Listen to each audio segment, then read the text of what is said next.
Estamos de volta com o nosso Boa Tarde Cidadão, na Band Natal, chegando em todo o Rio Grande do Norte.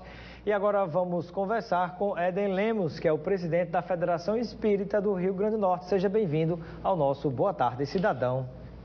Boa tarde, Robson, e a todos que estão seguindo conosco nesse início de tarde. Que a paz e a luz esteja com todos nós. Assim seja. E eu gostaria que você pudesse compartilhar conosco, na visão espírita, por exemplo, como é que se interpreta, como é que se compreende esses momentos de transição de um ano para outro, os momentos de comemoração de datas festivas.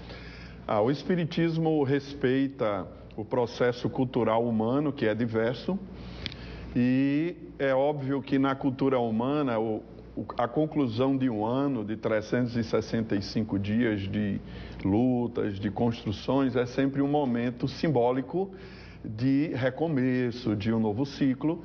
Só que o Espiritismo percebe isso não num ciclo fechado, mas numa espiral de evolução, em que nós temos a oportunidade de avaliar o que fizemos, projetando para o novo momento de construção. Então, vendo e percebendo como um processo importante para o crescimento de cada um de nós e da sociedade planetária como um todo.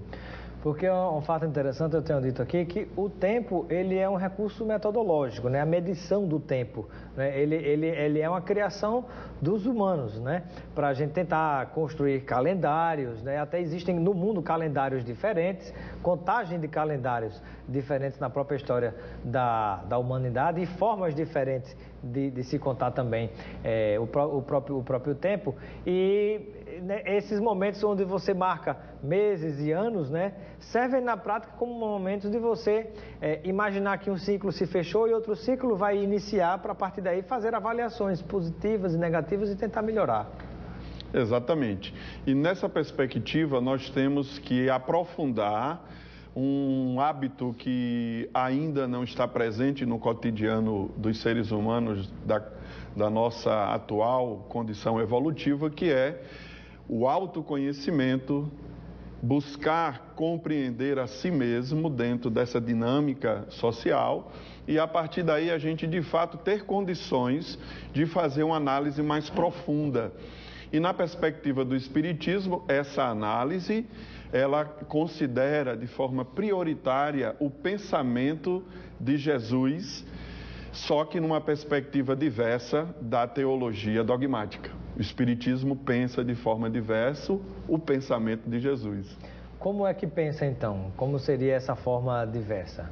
Essa forma diversa, primeiro, compreende que Jesus é o grande enviado do Pai de Deus para nos orientar no processo de crescimento da humanidade intelectualmente e moralmente, e que Jesus apresentou um conjunto de ensinamentos que, sintetizando, resumindo, nós encontraremos no amor a Deus e no amor ao próximo como a si mesmo, a grande referência para as nossas construções na vida.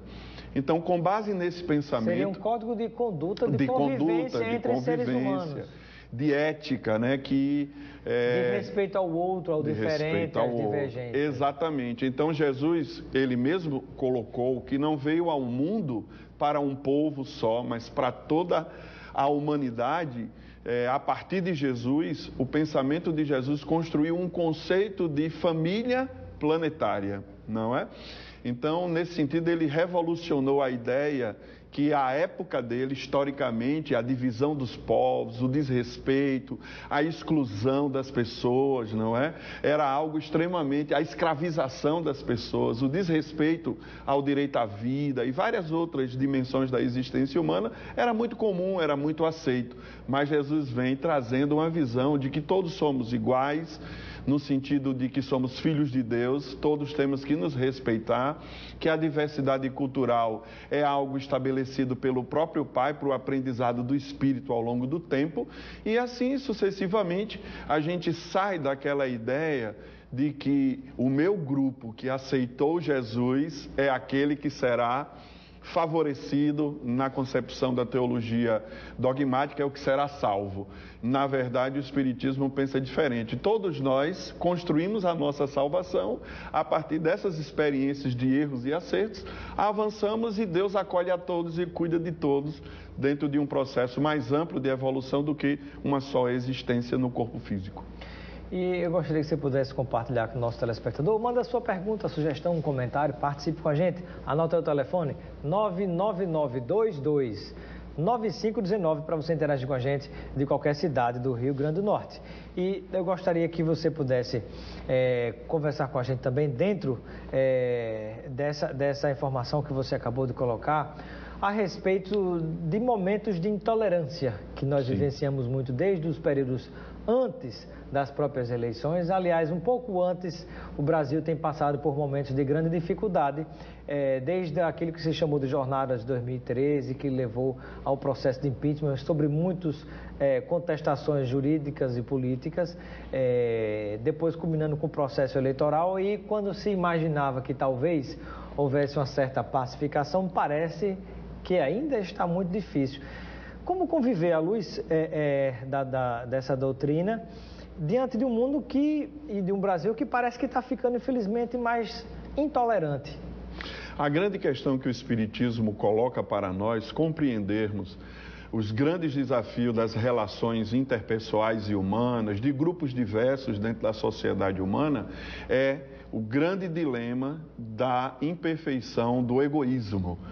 A humanidade, ela não para pensar que esse elemento da nossa conduta, de nós querermos tudo, ou para a nossa família só, ou para o nosso grupo político, ou para o nosso país, a nossa cidade, a nossa rua, sempre desprezando o restante da humanidade, isso tem construído ao longo do tempo da história várias experiências de barbarismo, de desrespeito aos direitos humanos, inclusive na contemporaneidade. De onde nasce então a intolerância política, religiosa e de todos os matizes? Dessa visão egóica, em que eu não respeito o outro que pensa diferente de mim, mesmo muitas vezes seguindo um pensador tão fantástico como Jesus, que acolheu todo mundo que o buscou, não é?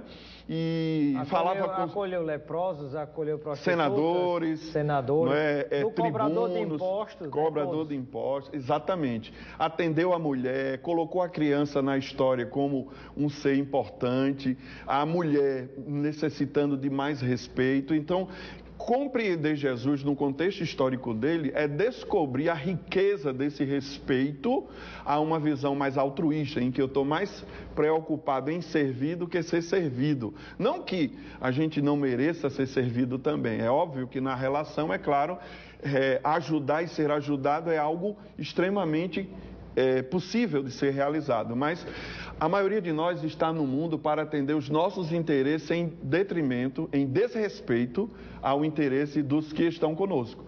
Então aí nasce a intolerância de todos os matizes, de todas as formas, e enquanto a humanidade não mergulhar na compreensão do egoísmo fora da dimensão teológica, mas também dentro da concepção filosófica e todas as possibilidades que existem desse egoísmo emocional, gerando os distúrbios no nosso mundo íntimo e no mundo social.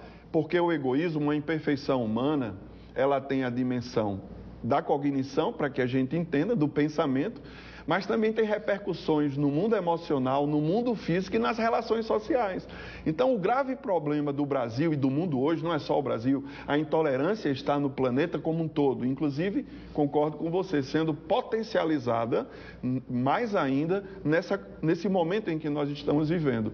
Se a gente não discutir o egoísmo na profundidade que ele exige, cientificamente, filosoficamente e também numa perspectiva religiosa, e a gente não vai conseguir chegar na visão espírita, nós não vamos conseguir chegar ao ponto mais profundo dos desequilíbrios que a humanidade vive em todos os sentidos. Em todos os sentidos. E quando a gente fala em egoísmo, não é no sentido de egoísta ser aquele que tem as coisas e só quer para si, mas não, do ponto de vista, inclusive, daquilo que propaga como sua opinião, achando que só ela tem validade. Exatamente, que é um dos pontos que potencializam e que aumentam a intolerância. Então, se eu sou de um partido, como você colocou, e a maioria das vezes os partidos entendem que eles têm a chave para resolver o problema de toda uma sociedade que é diversa.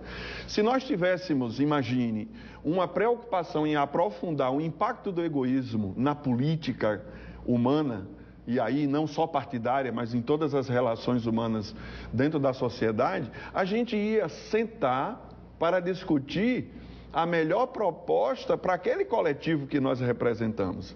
E muitas vezes, Robson, acredito que na sua reflexão, na sua obra, no livro que você está lançando, a gente vai ver o quê? Que famílias se apropriam do Estado em todos os níveis e começam a discursar publicamente que elas defendem o interesse da população, quando, na maioria das vezes, nós estamos vendo aí através, e eu vou usar aqui uma metáfora bem forte, de uma fratura exposta terrível no Brasil, o grande e grave problema da corrupção, em que pessoas, sejam agentes públicos ou privados, estão usando o Estado, que deveria cuidar de todos nós, com os recursos que nós colocamos lá para o bem comum, para atender interesses privados de empresas, de grupos políticos e de seres humanos que não estão alcançando o valor real que o Estado tem para toda a população. Então, imagine que tudo isso nasce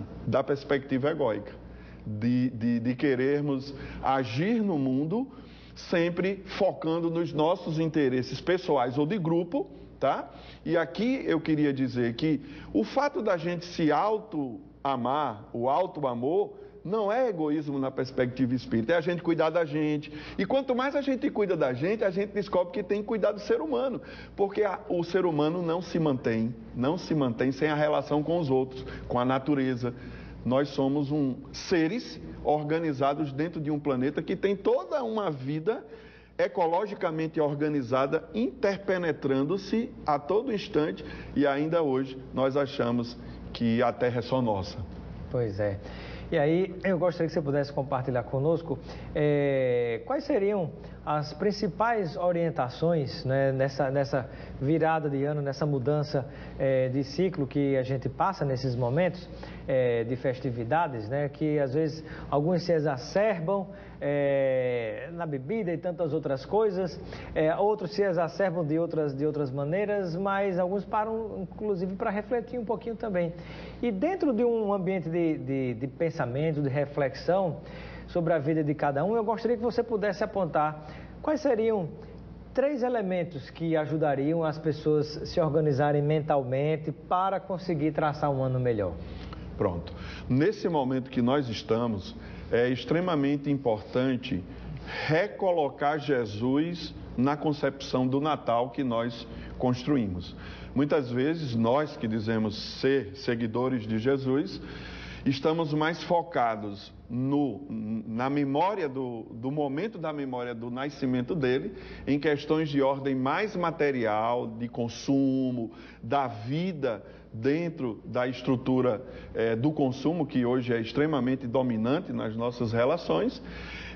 A gente precisa voltar à essência do pensamento de Jesus. E aí, Robson, a essência do pensamento de Jesus, nós espíritas defendemos, que é o amor a Deus, que envolve o amor a tudo, à natureza, ao outro, e especialmente o amor ao próximo como a si mesmo. Com base nesses elementos estruturantes da vida, cada um de nós deve: como vou me portar no Natal? Eu devo estar sempre pensando em favorecer o amor em família, principalmente depois dessa campanha que dizimou as relações de muitos familiares, não é? Retomar esses laços, valorizar a opinião do outro, mesmo que você não concorde, ir para uma ceia de recomposição dessas relações, lembrar que uma ceia dessa pode chegar à mesa de pessoas que não têm condição nem de se alimentar. A própria família pode se envolver numa campanha como essa, que anualmente está aí, não é, nas redes sociais, que é o Natal Sem Fome, seja por uma perspectiva religiosa, ou seja mesmo humanitária. E aí buscar retomar Jesus nos seus ensinamentos. Depois, compreender a importância de viver.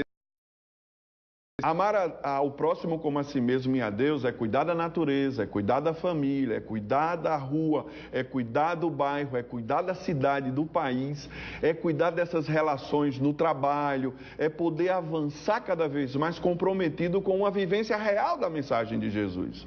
E aí o terceiro ponto é a vivência, porque entre teorizar sobre Jesus e viver Jesus, esse Jesus que eu estou colocando agora, tá certo? Aquele que não é de nenhuma religião, é muito mais do que isso, é um pensador que impactou a vida da humanidade e a gente vem estudando o pensamento dele de forma só numa abordagem religiosa, mas a gente tem que pensar filosoficamente e a gente tem que avançar na vivência, porque não adianta defendermos a paz e sermos guerreadores, não adianta defender a igualdade entre todos e na hora de uma decisão que eu posso usar o jeitinho, a influência política de alguém, a influência econômica de alguém, eu burlo todo o processo público e vou diretamente aos meus interesses. Então é a vivência.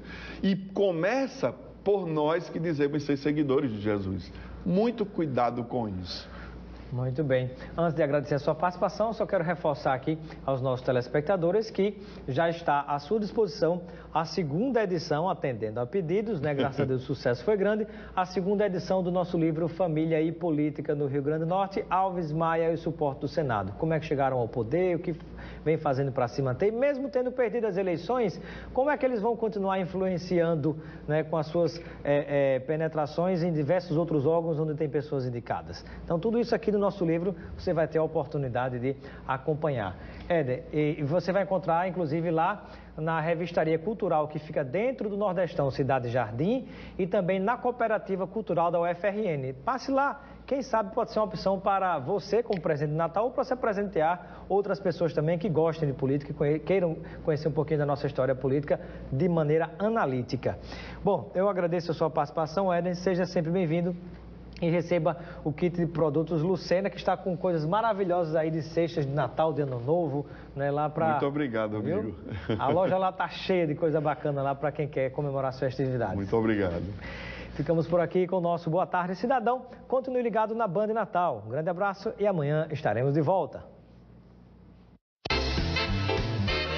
Boa Tarde Cidadão. Oferecimento